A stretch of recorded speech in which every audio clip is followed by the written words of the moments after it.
আসসালামু আলাইকুম, আশা করি আপনারা সব অনেক ভালো আছেন। Xiaomi নিয়ে আসলো বাংলাদেশ মার্কেটে অফিসিয়ালি এন্ট্রি লেভেল বাজেট রেঞ্জে তাদের নতুন একটি ফোন Redmi A3, অর্থাৎ এই ফোনটা।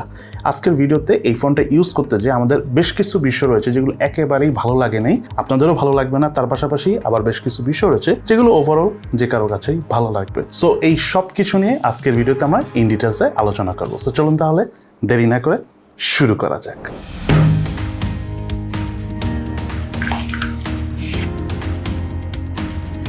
মোবাইলটি বক্স কন্টেন্টে রয়েছে ইউজার ম্যানুয়ালস, সিম ট্রে ইজেক্টর, 10 ওয়াটের charger, USB Type-C charging cable এবং Redmi A3 মোবাইলটির ডিজাইন এবং আউটলুকের কথা বলতে গেলে মোবাইলটার বডি ফ্রেম পলিকার্বনেটের তৈরি, বাট রিয়ার প্যানেলে অর্থাৎ ব্যাক প্যানেলে রয়েছে ভেগান লেদারের ফিনিশিং দেওয়া। দ্যাটস ওয়াই হাতে নিয়ে বেশ প্রিমিয়াম একটা ফিল পাচ্ছিলাম। সেই সাথে ভেগান লেদারের ফিনিশিং থাকলেও বেশ ভালোই হাতের ছাপ পড়ছিল। সো আরেকটা ইম্পর্টেন্ট বিষয় হলো, যেহেতু মোবাইলটার সাথে ব্যাক কেস দেওয়া নাই, সো আমি মনে করি আপনারা মার্কেট থেকে একটা ব্যাক কেস ইউজ করবেন, বিকজ এই ভেগান লেদারের গ্যাপে গ্যাপে অনেক সময় ময়লা ঢুকে যায়, বাট দেখতে কিন্তু অনেক স্টাইলিশ। এছাড়াও মোবাইলটার যে ডিসপ্লেটা রয়েছে, এই ডিসপ্লেতে কিন্তু কর্নিং গরিলা গ্লাস 3 এর প্রোটেকশন রয়েছে। এছাড়াও 6.71 ইঞ্চির ডিসপ্লে সহ মোবাইলটার থিকনেস হলো 8.3 মিলিমিটার এবং ওয়েট হলো 193 গ্রাম। মোবাইলটা বেশ বড়, বাট ওয়েট ডিস্ট্রিবিউশন ঠিকঠাক হওয়ার কারণে মোটামুটি সিঙ্গেল হ্যান্ডে ইউজ করা যায়, বাট দুই হাত দিয়েই কমফোর্টেবলভাবে এই ফোনটি ইউজ করতে হয়।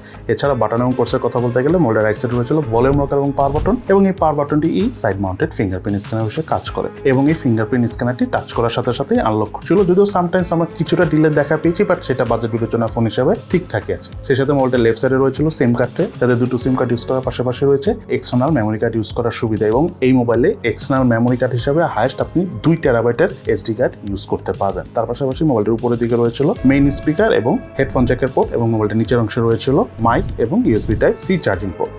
এছাড়া মোবাইলটিতে ইম্পর্টেন্ট 20টি সেন্সরস রয়েছে। এই মোবাইলটিতে অপারেটিং সিস্টেম হিসেবে রয়েছিল Android 14 ভার্সন। তার পাশাপাশি এই মোবাইলটিতে up to 6GB virtual RAM রয়েছে। এই মোবাইলের UI পারফরমেন্সের কথা বলতে গেলে আননেসেসারি খুব একটা অ্যাপস নেই, 2 একটা অ্যাপস রয়েছে, সেগুলো চাইলে আপনারা এই ফোন থেকে ডিলিট করে দিতে পারেন। তার পাশাপাশি ফোনটা মোটামুটি আমরা কমফোর্টেবলভাবে ইউজ করতে পারলেও বেশ ভালো ল্যাগিং এর দেখা পেয়েছি। স্পেশালি যখন আমরা ভিডিও প্লে করেছি তখনও কিন্তু অনেক ল্যাগ করে ফোনটাতে। তার পাশাপাশি দেখা গেল যে আমরা যখন অনেকগুলো অ্যাপসও ব্যাকগ্রাউন্ডে রান করেছি তখন অনেক সময় সফট করে কমফোর্টেবলভাবে ইউজ করা যাচ্ছিল, বাট মাঝে মাঝে আবার ল্যাগ করতেছিল। সো UI থেকে আমরা বেশ ভালো পরিমাণেরই ল্যাগিং এর দেখা পেয়েছি।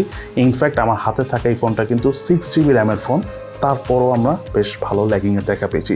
তার পাশাপাশি এই ফোনটাতে রয়েছিল 6.71 ইঞ্চি সাইজের ডিসপ্লে, যাতে আরও রয়েছিল 90Hz রিফ্রেশ রেট, এবং ডিসপ্লে রেজলিউশন হলো 1650x720 পিক্সেল। এই মোবাইলটা আউটডোরে স্পেশালি সানলাইটের নিচে ইউজ করার সময় আমরা ভালো পরিমাণে লো ব্রাইটনেস জনিত প্রবলেম পেয়েছি। ফোনটাতে 500 নিটস পিক ব্রাইটনেস রয়েছে, বাট এই বাজেট রেঞ্জে প্রায় সব ফোনই 450 থেকে 500 নিটসের মধ্যে পিক ব্রাইটনেস থাকে, বাট এই ফোনটার মতো এতটা বেশি অন্ধকার বা লো ব্রাইটনেস জনিত ইস্যুজ আমরা কোনো ফোনেই পাই নাই। তার পাশাপাশি যখন আমরা ক্যামেরা দিয়ে ছবি তুলতে গিয়েছি তখনও আমাদের খুব প্রবলেম হয়েছে, মানে আমরা যে কি ছবি তুলতেছি আলোর মধ্যে আমরা কিন্তু বুঝতে পারছিলাম না। সো মারাত্মক লেভেলের লো ব্রাইটনেস জনিত প্রবলেম এই ফোনের ডিসপ্লেতে রয়েছে। তার পাশাপাশি ডিসপ্লে ঠিক উপরে রয়েছিল ওয়াটার ড্রপ সেলফি ক্যামেরা, সেই সাথে এই ফোনটাতে রয়েছে ওয়াইড ব্যান্ড L3 এর সাপোর্ট। এই মোবাইলটার রিয়ার প্যানেলে রয়েছিল 8 মেগাপিক্সেলের ডুয়েল ক্যামেরা সেটআপ, যার মেইন ক্যামেরাটা 8 মেগাপিক্সেল, আর একটা হলো অক্সিলারি লেন্স। যাই হোক, এই ফোনটা রিয়ার প্যানেলে থাকা ক্যামেরাগুলো দিয়ে যখন আমরা ছবি তুলেছি, ছবি ফোকাসিং করতে আমরা খুব একটা প্রবলেম পাইনি। ছবির কালার ডিটেলসও মোটামুটি ঠিকঠাক আছে, প্রপার আলোতে কালার ডিটেলস ধরে রাখতে পারছিল, আলোটা একটু কম হলে কালার ডিটেলস ওয়াশড আউট করে ফেলতেছিল। তার পাশাপাশি পোর্ট্রেট মোডে যখন আমরা ছবি তুলেছি, এজ ডিটেকশনটা মোটামুটি হলো, ডাইনামিক রেঞ্জ ঠিকঠাক মতো কভার করছিল। কালার ডিটেকশনের কথা বলতে গেলে আমাদের কাছে মোটামুটি লেগেছে। তার পাশাপাশি এই ফোনটার মেইন ক্যামেরা দিয়ে আমরা হাইস্ট 1080p 30 fps এ ভিডিও শুট করেছি। ভিডিও ক্যামেরার পারফরমেন্স আসলে আমাদের কাছে ওভারঅল মোটামুটি লাগিয়েছে, বা এই বাজেট রেঞ্জে আমি মনে করি যে ঠিকঠাকই আছে। সেই সাথে ফোনটার ফ্রন্ট প্যানেলে রয়েছিল 5 মেগাপিক্সেলের সেলফি ক্যামেরা। সেলফি ক্যামেরার পারফরমেন্সের কথা বলতে গেলে কালার অ্যাকুরেসিতে আমরা মোটামুটি ঘাটতি পেলেও ডাইনামিক রেঞ্জ বা এজ ডিটেকশন মোটামুটি আমরা ভালোই পেয়েছি যখন আমরা পোর্ট্রেট মোডে ছবি তুলেছি। তবে ছবি তোলার পর একটু রেডিশ টোনটা বেশি পাচ্ছিলাম এই ফোনটার সেলফি ক্যামেরা থেকে। তার পাশাপাশি এই মোবাইলটিতে রয়েছিল ক্যামেরা টু API সাপোর্ট, আপনি চাইলে ইন ফিউচারে এই মোবাইলটিতে ম্যানুয়াল ক্যামেরা অর্থাৎ Gcam ইউজ করতে পারবেন। দেন এই ফোনটার স্পিকার পারফরমেন্সের কথা বলতে গেলে এই ফোনটাতে একটাই স্পিকার রয়েছে, সেটা হলো উপরে, নিচে কোনো স্পিকার নাই। আর স্পিকারের সাউন্ড ঠিকঠাক আছে, 100% ভলিউমে আমার স্পিকার থেকে ডিস্টরশনে দেখা পেয়েছি। 70 থেকে 80% ভলিউমে এই ফোনটার স্পিকার থেকে সাউন্ড শুনে আপনাদের কাছে এই বাজেট রেঞ্জের ফোন হিসেবে ভালোই লাগবে। দেন এই মোবাইলটাতে রয়েছিল 5000 mAh ব্যাটারি এবং সাথে রয়েছিল 10 ওয়াটের চার্জার, এবং 10 ওয়াটের চার্জার দিয়ে ফোনটি আমাদের সম্পূর্ণ চার্জ করতে অ্যারাউন্ড 2.5 ঘন্টা থেকে 3.5 ঘন্টার মতো সময় লেগেছে এই ফোনটিতে। তবে একবার চার্জ করার পর এই ফোনটা চার্জ ব্যাকআপ পেয়েছে আমরা অল ইন অ্যারাউন্ড প্রায় 1.5 দিনের কাছাকাছি। যখন আবার আমরা এই ফোনটা অনেক হেভি ইউজ করেছি তখন এই ফোনটা চার্জ ব্যাকআপ পেয়েছি 5 আওয়ার্সের মতো। এই মডেলটি ছিল MediaTek Helio G36 প্রসেসর। এটি একটি অক্টাকোর প্রসেসর, যার ট্রানজিস্টর সাইজ হলো 12 ন্যানোমিটার। তার পাশাপাশি এই মডেলটিতে জিপিইউ হিসেবে রয়েছিল PowerVR ZE8320। দেন এই মোবাইলটা দিয়ে আমরা আন্তর্জাতিক স্কোর চেক করার ট্রাই করেছি, বাট সেই অ্যাপসটা আইফোনে ঠিকঠাক মতো কাজ করে না। তার পাশাপাশি বেঞ্চমার্ক স্কোর বলেন, ডিস্ক স্পিড টেস্ট বলেন, এগুলো কোনোটাই এই ফোনে একেবারেই সাপোর্ট করে না। দ্যাটস আসলে আমরা সেই টেস্টের রেজাল্টগুলো আপনাদেরকে দেখাতে পারছি না, বিকজ টেস্ট তো হয়ই নেই।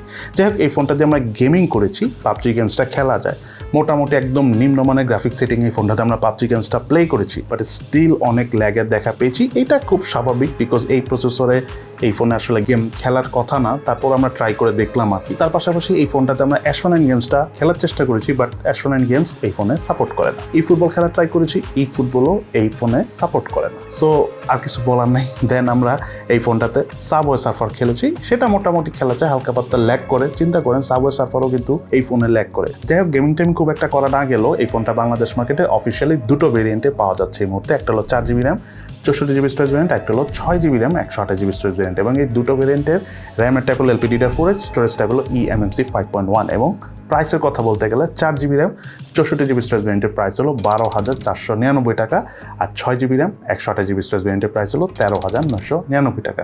যাই হোক, এই ফোনটার আমরা বেশ কিছু ভালো দিক, বেশ কিছু খারাপ দিক, অনেক কিছুই তো পেয়েছি। এবার চলুন আমরা স্ট্রেট জেনে নিই এই ফোনটার কী কী ল্যাকিংস পেয়েছি, তারপরে আমরা আলোচনা করবো কী কী ভালো দিক ছিল। সো ল্যাকিংসের কথা বলতে গেলে প্রথমেই এই ফোনটা যে বিষয়টা আমার ভালো লাগেনি সেটা হলো 10 ওয়াটের চার্জারের জায়গায় 18 ওয়াটের চার্জার দেওয়া উচিত ছিল। এটা মোস্ট ইম্পর্টেন্ট একটা বিষয়, বিকজ 5000 mAh ব্যাটারি 10 ওয়াটের চার্জারে চার্জ দিতে অনেক সময় লাগে। যাই হোক, দেন যেটা সব থেকে বড় বিষয় আমার এই ফোনে ভালো লাগেনি সেটা হলো এই ফোনটা অনেক বেশি ল্যাগ করে। আনফর্চুনেটলি যখন আমরা এই ফোনটা দিয়ে ভিডিও প্লে করেছি তখনও ল্যাগ করতেছিল। সো একদম কম রেজুলেশনে ভিডিও প্লে করতে পারেন, তাহলে হয়তো বা ল্যাগ ইস্যুটা আপনারা ফেস করবেন না। তার পাশাপাশি এই ফোনটা যখন আমরা আউটডোর ইউজ করতে গিয়েছি লো ব্রাইটনেস জনিত প্রবলেম পেয়েছি। আমি ঠিক জানি না কেন এই ফোনের প্রবলেম হচ্ছে, বিকজ বাজেট রেঞ্জের অন্যান্য ফোনও 450-500 নিটসই থাকে এটার মতো আর কি, 450-500 নিটস পিক ব্রাইটনেস। বাট এই ফোনটাতে কেন যেন একটু বেশি অন্ধকার মনে হচ্ছিল, স্পেশালি যখন আমরা দুপুরবেলা বা দেখা গেল বিকালের দিকে বাইরে ছবি তুলতে যাচ্ছি, তখন অনেক সময় ডিসপ্লেতে আসলে দেখাই যাচ্ছিল না আমরা কি ছবি তুলতেছি। সো মেজর প্রবলেম এটা আমি মনে করি ডিসপ্লেতে লো ব্রাইটনেস জনিত। আর এটা ইউআই প্রবলেম না, এটা আসলে ডিসপ্লেরই প্রবলেম। দেন এই ফোনটার ক্যামেরা আমার কাছে ওভারঅল মোটামুটি লাগলো।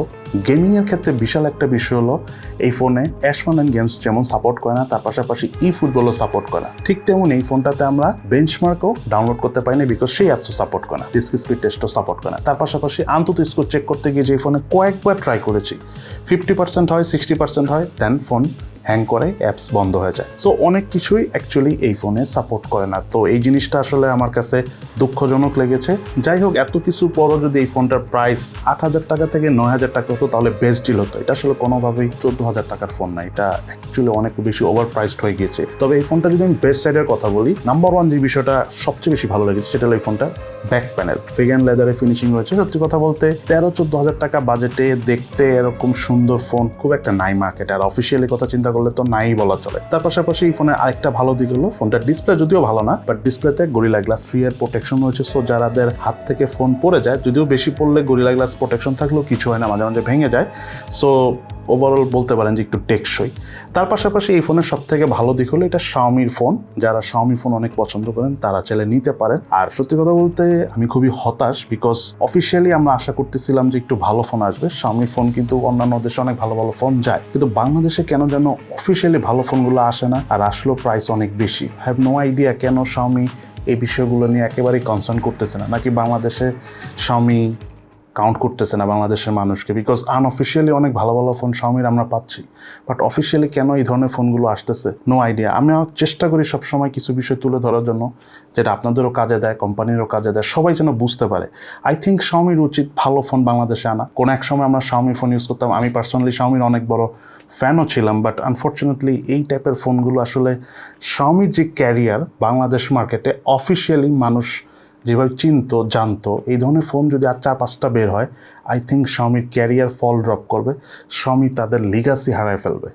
লেটস সি, দেখা যাক Xiaomiর সামনে কি করে। বাট স্টিল এই ফোনটা যারা কিনতে চান কিনতে পারেন, বাট আমি মনে করি একটু বুঝে শুনে চিন্তা ভাবনা করে আমাদের রিভিউ ভিডিওটা সম্পূর্ণ ভালোভাবে দেখে দেন ডিসিশন নেবেন। সো আজকে তাহলে এই পর্যন্তই। কেমন লাগলো আপনাদের কাছে Xiaomiর এই নতুন Redmi A3 ফোনটি, সেটা কিন্তু অবশ্যই ভিডিওর নিচে কমেন্টস করে জানাবেন। সবাই ভালো থাকেন, সুস্থ থাকেন, ইনশাল্লাহ দেখা হবে ফিউচারে।